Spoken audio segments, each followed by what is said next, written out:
business morning. Well, for several years now, going through the Apapa Expressway was an absolute nightmare for several years. Also, a motorist cried out to the government, the federal government, the state government, to do something about that particular road. And of course, what we saw with what the Lagos state government did with the Oshodi road, where all that was there was a huge hindrance to traffic, was cleared. We saw that happening earlier this week. Well, here to talk about that with me and other issues surrounding Nigeria's ports is Joe Ugo-Emeribe. He's the Chief Executive Officer of Alpha Vessels. Thank you so much, Joe, for being here.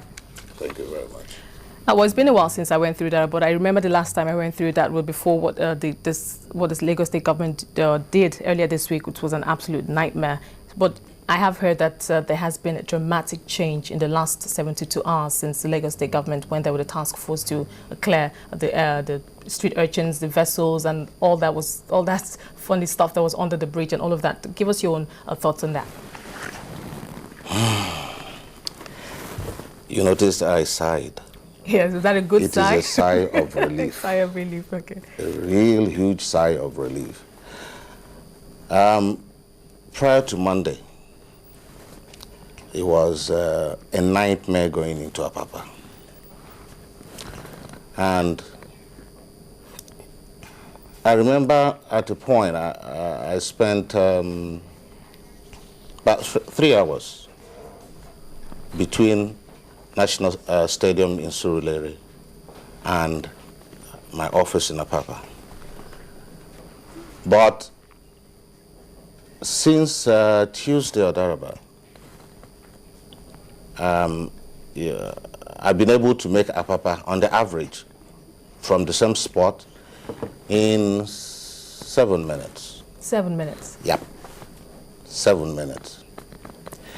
And that, to a very large extent, has affected business in Apapa positively. I would like to use this opportunity to thank the Lagos State Governor and his the task force team that went to the Ministry of Transportation and the federal government arm that joined in doing this. I have noticed, and a lot of people will attest to the fact that, take for instance a truck driver going into Apapa, then the turnaround time sometimes will be something like 2 solid days. He can do that in hours today. And they went beyond just clearing the trucks on the road. They have also made some attempts to clear some of the areas under the bridges. You cannot overemphasize any issue now on security in Nigeria. But with the kind of elements under the bridge prior to Monday, anything could happen. It will be very easy for anybody to plant bomb under that bridge. And what a lot of people don't know today is that we pay a lot more as insurance on vessels coming to Nigeria. And who suffers that? It is the owners of the cargo that these vessels are carrying, because the cost will eventually trickle down and it will now be transferred to the people who are going to buy these goods. Having said that, a lot of Nigerians in the maritime industry are fighting this situation, saying Nigeria is not a war zone. Why should we pay war zone insurance premium?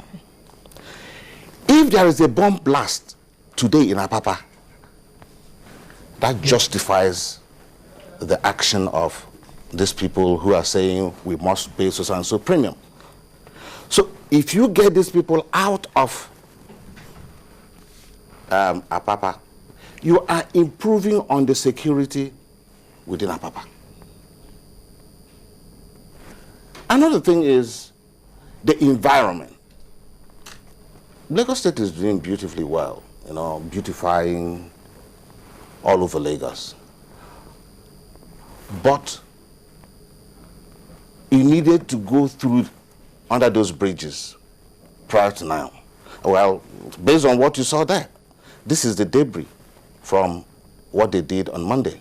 Now, Joe, this is a problem, because I know that this is a problem that has persisted for several years. It's not, we're not talking about it for the first time, and I do know that the authorities have actually made several attempts to alleviate the situation there, and especially traffic. And sometimes we have construction work going on. It just, it just ends up being an absolute mess. So why did it persist for this long? That aside, those trucks that park on the roads, don't they have wasn't there any provision made for them? Is it at the place where they ought to park within a port is too small, that it's they will have a spillover outside? What exactly was the problem? Is it management or? You see, one of the big facilities that attract these trucks are the tank farms. And I know that before the approval was given to them to operate, they were told to make sure that they had parking lots for these trucks. But you also have to put into consideration the cost of building these parking lots. The real parking lots for the tanker drivers is usually not done with bitumen. It's usually done with concrete, because the content of these tankers reduce the strength of material when you use bitumen. So it costs a bomb to build parking lot for tankers. I don't think it is something that the tanker driver or the tanker owners association will be able to do on their own. They may require government assistance. If you build these tanker parks, for instance, around Lagos, Ibadan axis.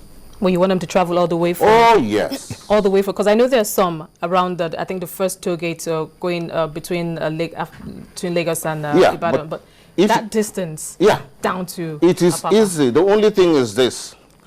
You look at the tank farm. How many trucks can you take in your premises at a time? Let's say hypothetically 30. Okay, 30 trucks. And you say, okay, it will take you 3 hours to fill the 30 trucks. Once you come down to 10 trucks, use a radio. This is not rocket science. Use a radio, call the park on that axis to send in another 30. So by the time these 30 trucks are arriving, you have finished with the 10, creating space for 30 to come in. So there is no space within Lagos metropolis right now. Even at the ports, surrounding areas of the ports? No. The only place is somewhere around Ijora, which I understand the government gave to the Association of Truck Owners, and there was this ding-dong between them and the government, and that has not been resolved up till now. But how many trucks can that area take? Not up to 10% of the volume we are talking about. So the real solution is that we must have truck parks outside the Lagos metropolis. Okay, Joe, sorry to butt in there. Yes. Hold your thoughts for us. We need to take one of our reporters, Ine Thompson. She was there when the Lagos State government went to that particular area to clear those trucks. So let's listen to what Ine reports. Of course, she was there to capture the entire event. Let's just remind viewers of what the Lagos State government did. Changing the face of Apapa, this time Marine Bridge and its environment feel the hammer.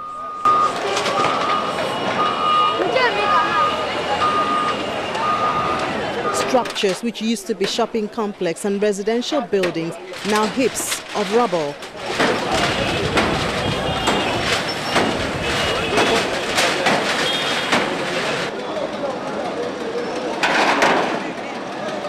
The bridge itself has signs of the life under it, burnt and cracked.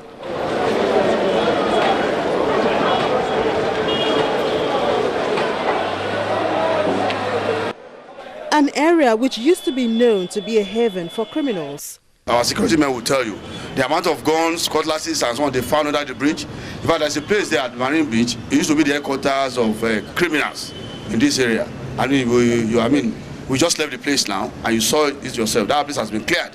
So, I mean, insecurity was part of the problem. But it's at the core of it, apart from the effects on the commerce and trade. This is refuted by the individuals involved. They accuse us that they have found a lot of weapons, that we are hiding weapons here. So with that, we have to pack our things from here. Unfortunately, now they scattered everywhere, demolished everywhere. They didn't find even one weapon. They give notice, their place. They give that place notice. We don't know anything about notice. So we didn't know where.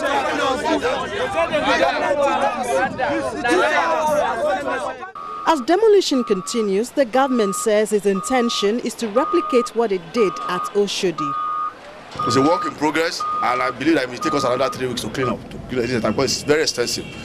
We're beginning from Majora up till Tinkan Island, and even up till Baja. The objective is to ensure that there is free flow of traffic.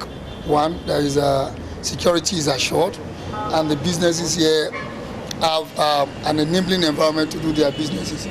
Apapa area has witnessed a dramatic free flow of traffic since the state government turned its focus there on Monday. Ini Thompson reporting for Channels Television News.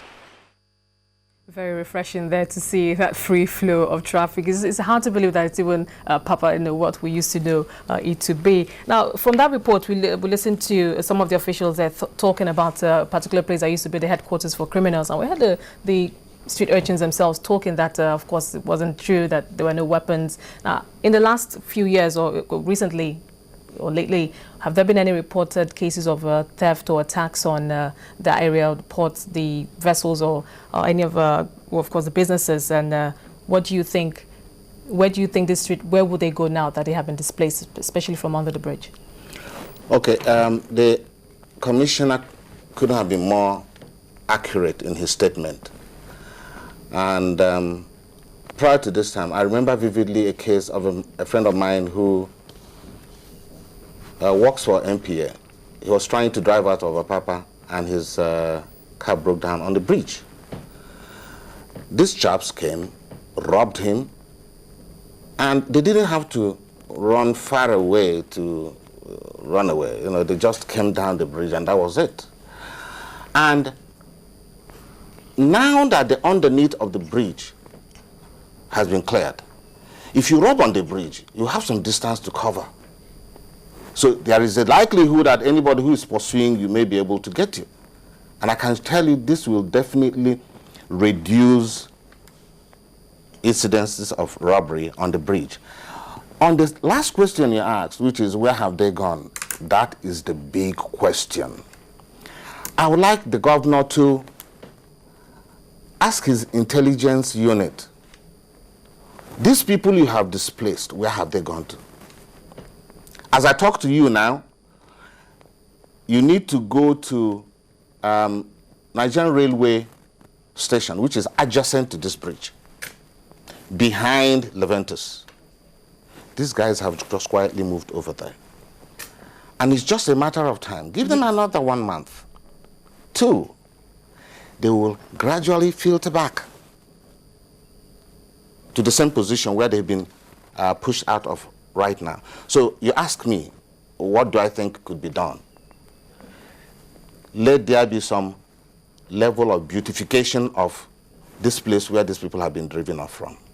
Especially under the bridge, because there's such a large space right now. It's That's just right. A big gaping space now. Let them beautify that area. And where possible, don't just chase them from under the bridge.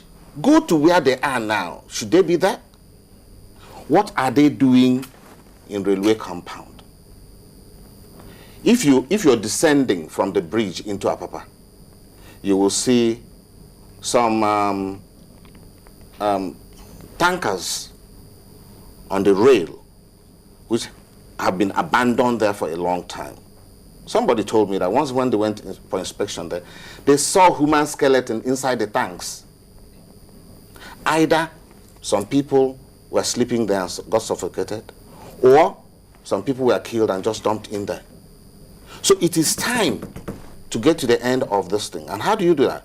Go in there now. Don't just chase them out of the bridge, under the bridge. But what were they doing there? Were they providing some kind of a port service? They're just jobless youths, just roaming about the vicinity of the ports. What were they doing in the first place there? Yeah, I think I watched the clip, I think on Tuesday or so, where they said they've discovered some illegal refineries. That's what basically some of those people under the bridge do. They go, mix all sorts of concoction and call it lubricant.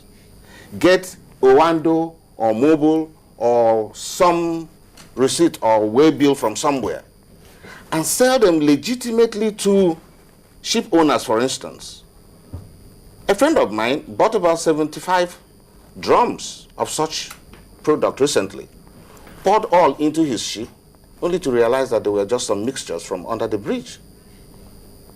So these people have gradually moved their business to railway compound. But what kind of, especially the Lagos state government, do? Because if they keep being pushed, it's just like you're just kicking the can down the road. It's still a problem. You will come to it one day and visit. So you either decide to either kick it down the road further or deal with the problem. Yeah, I think we need to deal with the problem now and deal with it up to the root. If we just move them from the bridge, they're still there, but not visible. Very soon they will be visible. But I think the government should go beyond that. Right now, if you go to Nigerian Railway premises, the back of it, I'm not exaggerating, you will see some nights up to 500 people sleeping in that neighborhood. And you know what? There is this security challenge in it. Some of the Hausa boys there tell me that these people are not Hausas. A lot of them are from Niger Republic, from Chad, and they are sleeping in that area. So what would you have the Lagos State or the authorities do? Let them move in, like they did under the bridge. Move in, comb the whole of that area, and have regular patrol in that area. Because these chaps, if you drive them out now and you don't patrol the place, in 1 week, 2 weeks, they don't see you, they go back. What, you're a vessel or CEO of Alpha Vessels, as vessel owners, is there an association? Do you, if there is, do you meet regularly? Do you interact with the authorities, or on your own? What do you do to help secure the area, or at least just ensure that your vessels are safe and that the vicinity also is safe to some extent? Yes, I belong to an organization called ISAN, and ISAN is Indigenous Ship Owners Association of Nigeria. It's an issue that has popped up recently, and I know that it's something that will be tabled at the next meeting, maybe to approach the Lagos State, maybe the Standard Organization of Nigeria, because a lot of these people are suffering this issue of adulterated petroleum product that they mix under the bridge and sell as legitimate with the proper documents, purportedly collected from reputable organizations like Mobile, Owando, and the likes. So I am hoping that at our next meeting we'll be able to look at the issues falling out from this exercise of the government, and maybe we'll come up with something. Okay, Joe, thank you. Hold your thoughts for us. We need to take another break at this time. I have been talking to Joe Ugo-Emeribe. He's the Chief Executive Officer of Alpha Vessels, and we have been looking at the latest developments at the Nigerian ports, particularly the access roads, that's the Apapa Expressway that the Lagos State government earlier in the week cleared to ensure free flow of traffic. We'll be right back after this time out.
Welcome back to Business Morning. We're still looking at the recent developments at the Nigerian Lagos ports. That's talking about the Apapa Expressway that was cleared earlier this week by the Lagos State government. Joe Ugo-Emeribe, a CEO of Alpha Vessels, is still here. Thank you, Joe, for sticking around. Now, we've talked about the problems, what the Lagos State government has done at clearing under the bridge and some other parts. Now, let's look at the impact on businesses. Now, first of all, what kind of businesses were around there before the Lagos State government came in? And now that that cleanup has happened, what are the opportunities for maybe new businesses? Does that open up new opportunities for new businesses? The businesses that are there right now, who are those people who are there?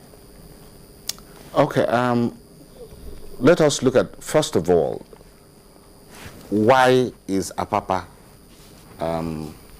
important? It's mainly the port.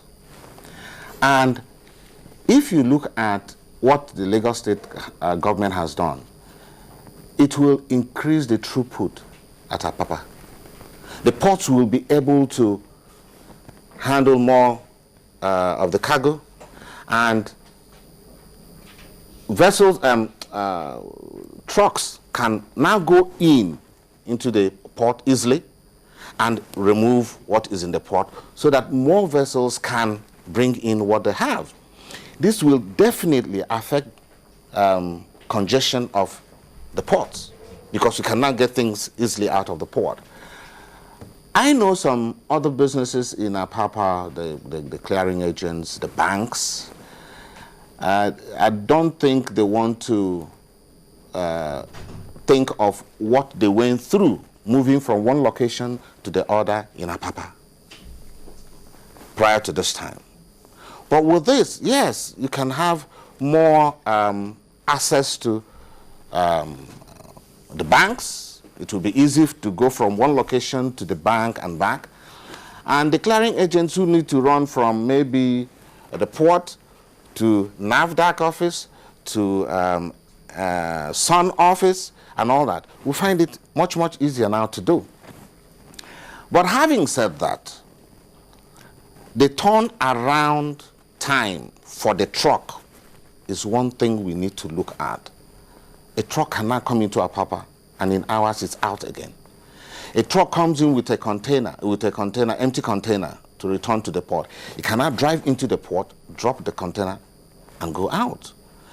Before now, one thing you don't want to think of is approach either Creek Road or Wharf Road on Mondays. Sometimes you see as many as 300, 400, 500 containers, trucks parked on the road. That has reduced now and is positively affecting the business. And also talking about emergency services, perhaps would that have any impact on that?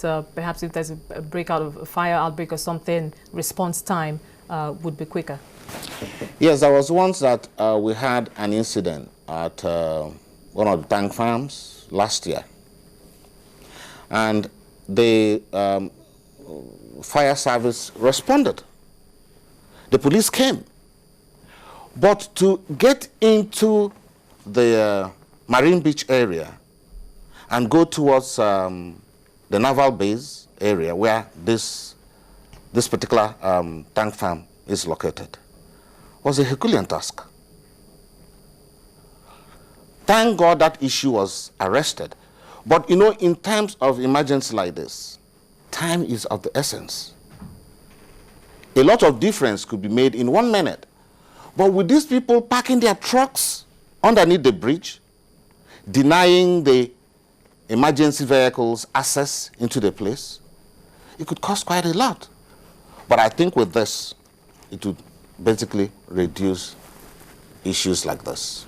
Going forward, what other changes, as a vessel owner, what other changes would you like to see at the ports, or perhaps the surrounding, not just the surrounding areas, the port itself?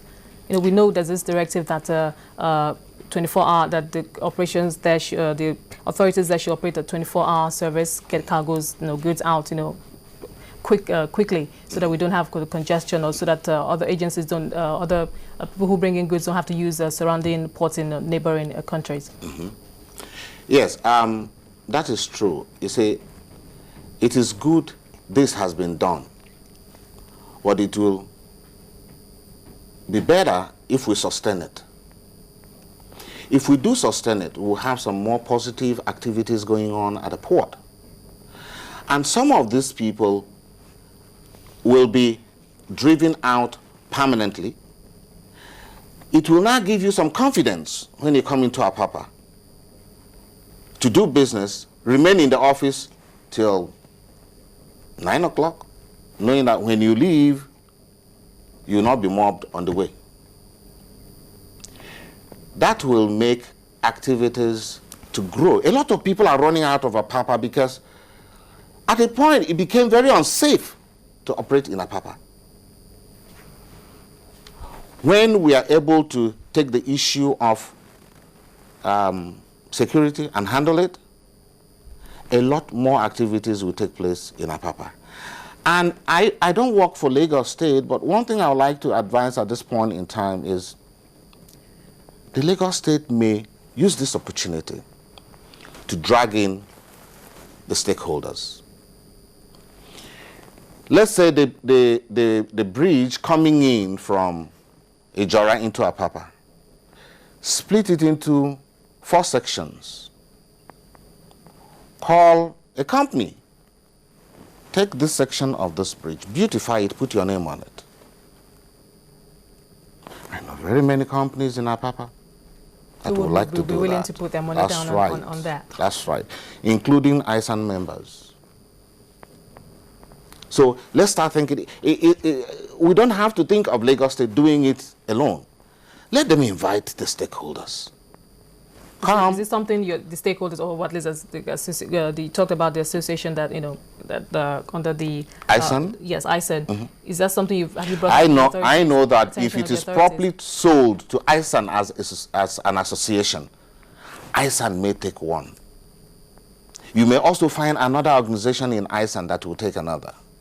Take for instance, if you're driving into Apapa from the police station all the way down to about the roundabout or so, I think it is flour mills that is beautifying our area and putting their name. It's part of the social responsibility of the organizations. And they're ready to do it. But they can't do it when they know that they finish doing it. Somebody goes to park a trailer on the grass the next day. So sell this to them and tell them this is your premise, this is your square. You will see a company that will come and say, this is XYZ square under the bridge in Apapa, with their name, their logo, and stuff like that all over. They will do that, and it will not cost Lagos State any dime. If you do that, you will make this operation and its benefit permanent. But I tell you one thing, you don't do that, and you live under that bridge the way it is today, give it another 2 months. These people will trickle back. Hopefully the Lagos State government is listening to I this hope so and will too. take appropriate measures. But going forward, what kind of shape should we expect the port to take? And if this is a major step, what are the major steps? There's still the issue of building the parking lots or space for this tank, as you've said that what they carry is usually very burdensome on the road. If it's not, it doesn't include bitumen, like you said. So how fast can that challenge be tackled? I don't know how the Lagos State, I don't know what their thinking is right now. But I think the Lagos State should look for some investors. Let them build some of the parks properly, not with bitumen. Because if you build it with bitumen, it won't last. Build it with concrete. And when this is done, allow the investors to ask whosoever that parks to pay. Some of this parking you see is because these people don't pay to do that. So it's free. They prefer to do that instead of waiting maybe out there at the expressway, waiting for their turn to be called in. They will come in and park just wherever. But if you are now ask them to come park your trailer, if you want to remain in Lagos, We will take care of your trailer. We'll provide you some facility at that trailer park to sleep until you're called by the tank farm owners and stuff like that. They may now opt to remain outside Lagos until they are actually summoned to come in.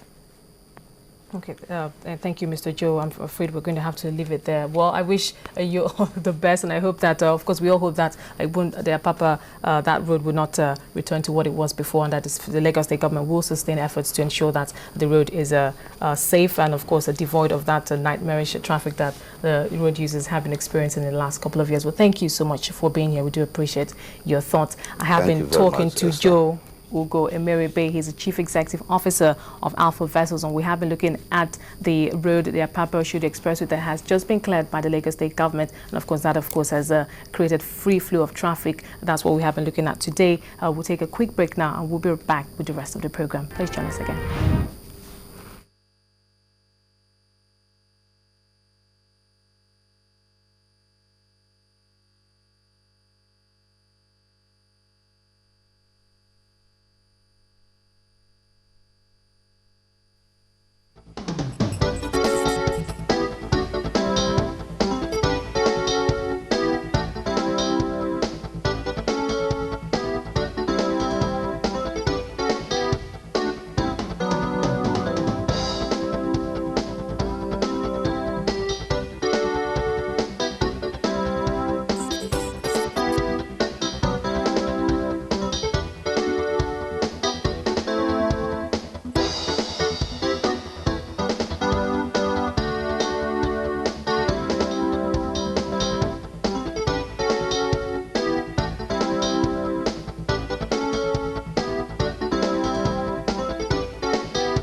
Welcome back. We're just a few minutes now to the hour of 11. Before we go, let's just quickly take one earnings report from one of the banks listed on the Nigerian Stock Exchange. That's Sterling Bank. Its first quarter results for this year. According to the bank, gross earnings came in 78.8% higher from 2011 at 17.1 billion naira from 9.6 billion naira last year. A profit before tax was also up 24.2% at 1.5 billion naira from 1.2 billion naira previously, while net profit came in higher also 16.3% at 1.3 billion from 1.1 billion previously, while net assets are also up 3.3% at 42.9 billion naira from 41.6 billion naira last year. Well, that's a wrap on today's edition of Business Morning. Thank you so much for being a part of it. I'm Esther Obodaga. Have a great weekend.